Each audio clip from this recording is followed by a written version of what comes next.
kitty. What do you hear? Oh, he's like, I'm a baby. What you bring me here for, away from home, with no food? Hey, Nimmy. Oh, cool. Oh, there he is. Hello. Are you ready to go home? Good morning. Thomas left for work just a little bit ago. We had breakfast sandwiches again. He ate them up here in the den while I showed him the rough edit of all of the video clips. Have him watch through every video that I make, if it makes sense to other people, because like I know the clips that I omit, so I know how to fill in like the gaps of context, but I want to make sure that things make sense. If someone appears in one of my videos, I want to make sure that how they appear is how they want to be portrayed online. Good morning and welcome to Vlogtober day 2. I wanted to start this video here before I get pulled into editing. I did so much of it last night. I might do some bracelet making. I made a bunch of bracelets for our wedding as like the favor to the guests. They were really, really fun to make. And I have so many beads. Obviously I was massing them and collecting them to make these 100 bracelets. And someone who cares for Thomas's grandma saw Gigi's bracelet and thought like, I really want one of those, like commemorate a person in their life. She talked to Thomas's mom and asked, do you know where these are made? Like, do you know where we could get one? Yeah, I do actually. So she took down some information and then passed it along. I might do some of that today. Could make a lot of sense to try and do them today because we're planning on seeing John and Diane tomorrow. I could take the bracelets with us when we go see them. I could actually start a puzzle today. That could be pretty fun. So I have a glow in the dark puzzle, or I have like a magic shift puzzle that I got for my birthday from my friend Hannah. Still need to take Windsor on a walk. All that to say, welcome to Vlogtober day 2. I also realized that I was holding this the entire time and I never turned it on. I just hope that the audio quality is okay. Hiya.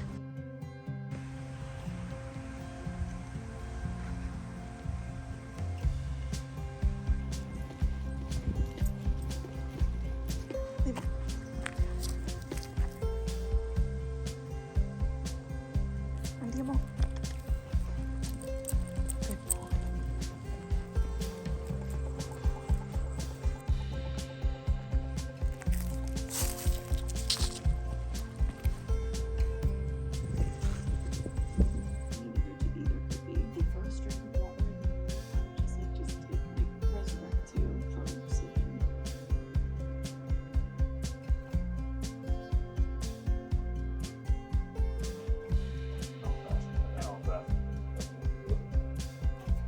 Like Windsor can be left somewhere. Obviously, like they left him when they had to go to church. He's a good little guy. You're a good little guy. Now this counter is clean.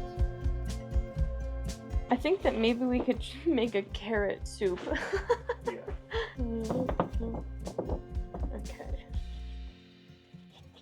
Man, I don't know what the heck I'm doing. Wyatt sent me a video of him watching my vlog on the TV in his living room, and then he asked me if I wanted him to show it to Grandma Pat, and I said yeah, I think that she would like it.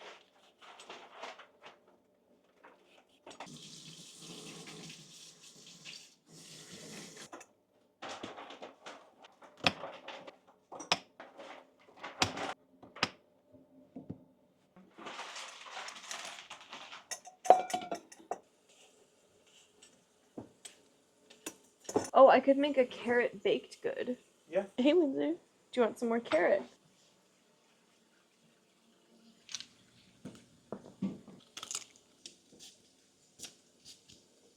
Okay, so I've got some carrot here.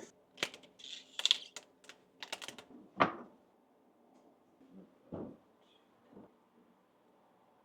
gonna chop up the celery into like sticks.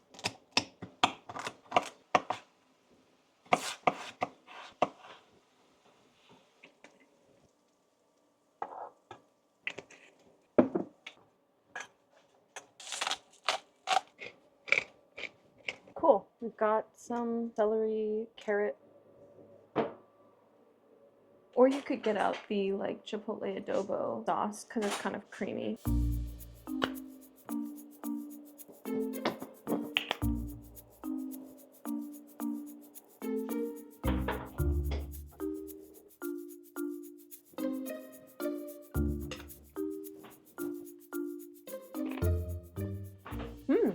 I like it.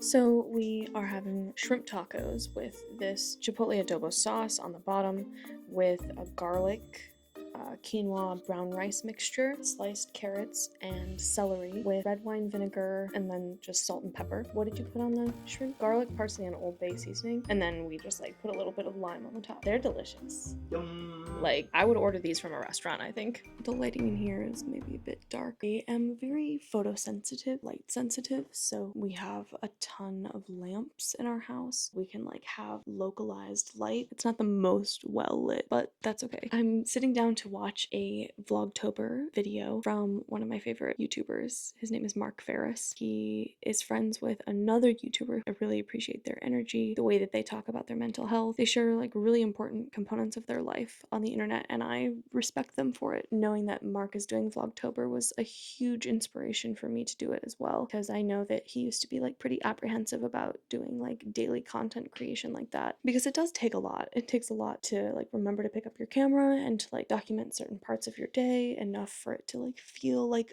an encapsulation of a lived experience in a day. Also to have time to edit that, so like to film enough for it to be full, but to not film too much that you have to like really do a lot of work to pare it down. Even though I am not on the scale of like some larger creators, they all started somewhere. Everyone starts somewhere. I don't know what I will feel about it in a week from now or in 31 days from now. My energy is very directed toward things that feel just a little bit beyond my comfort zone. That's interesting because I would not say that I'm a person who likes that feeling. At least I haven't recently. It's actually something that one of my friends said at our wedding. So it was my friend Jocelyn, and she mentioned how like if I set my mind to something, I'm capable of doing it. And like Jocelyn has been there for so many different things that I've done in my life. Jocelyn has seen me through lots of changes in life. So to hear her say like definitively that she sees me as someone who, when I set my mind to something, I can make it happen. I forgot that I had that power. Some of this daily vlogging is like reclaiming some of my power, reclaiming some of my confidence that I know that I have. And like I'm starting to feel it more and more. It's a way to be seen. It's a way to be seen that's the way that I want to be seen. There are so many times in life where I'm so worried about how I'm going to be perceived by people. There's some safety in being able to capture moments of my life and to put them together gently, package them up, and to push them out and be like, hey, look at this thing. And I think that that's a really beautiful thing that I love in watching other people's vlogs. I think it's something that I'm really hoping to continue capturing in my own time, in my own life. Thank you for, being excited to watch my videos, or being willing to watch my videos, like however it shakes on either end of that. And to all of you who have commented on yesterday's video, thank you. I loved replying to your comments. Next, we need to pick out a puzzle and start sorting some things.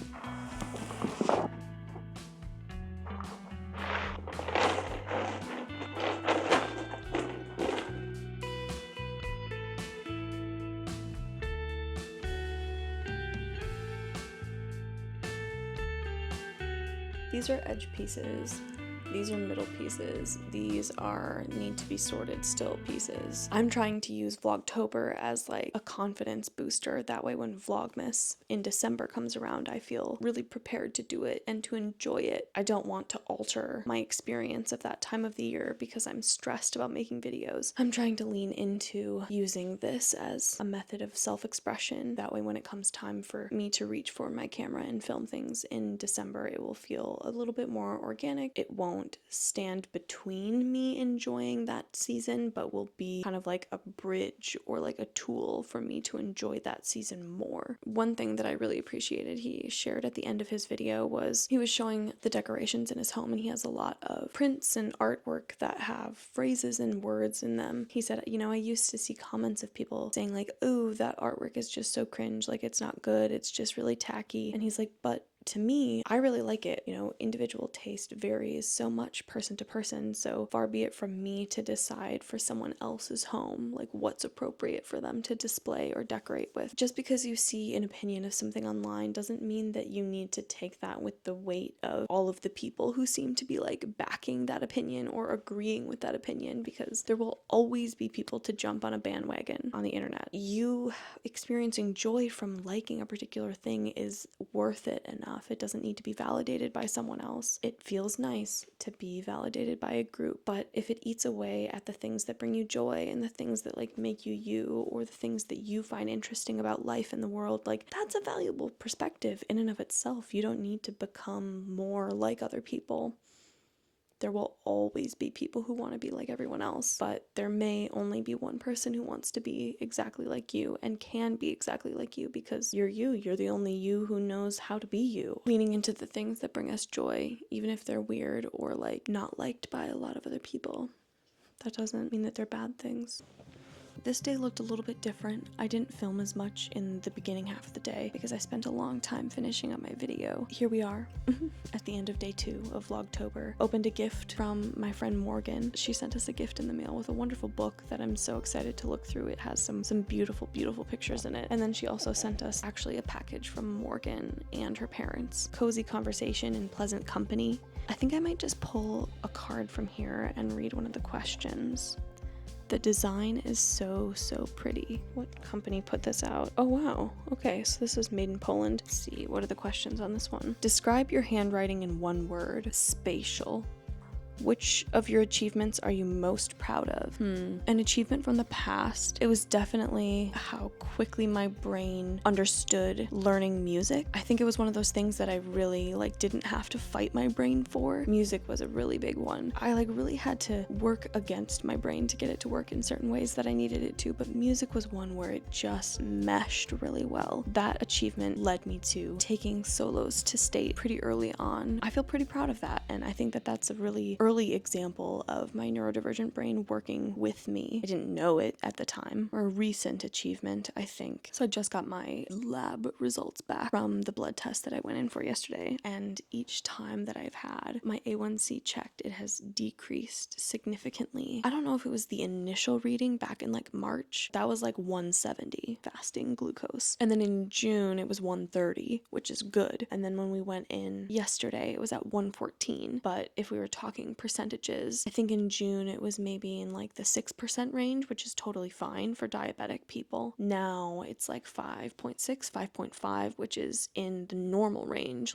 someone who's pre-diabetic. I got a message from my provider saying doing an excellent job managing all the components of diabetes through altering what I eat and how I move my body and the hydration. Biggest component, and I think so many people would say this, biggest component to this was absolutely what I eat, how I eat it, when I balance which items on my plate I'm eating to work with my body and how it digests food in what order.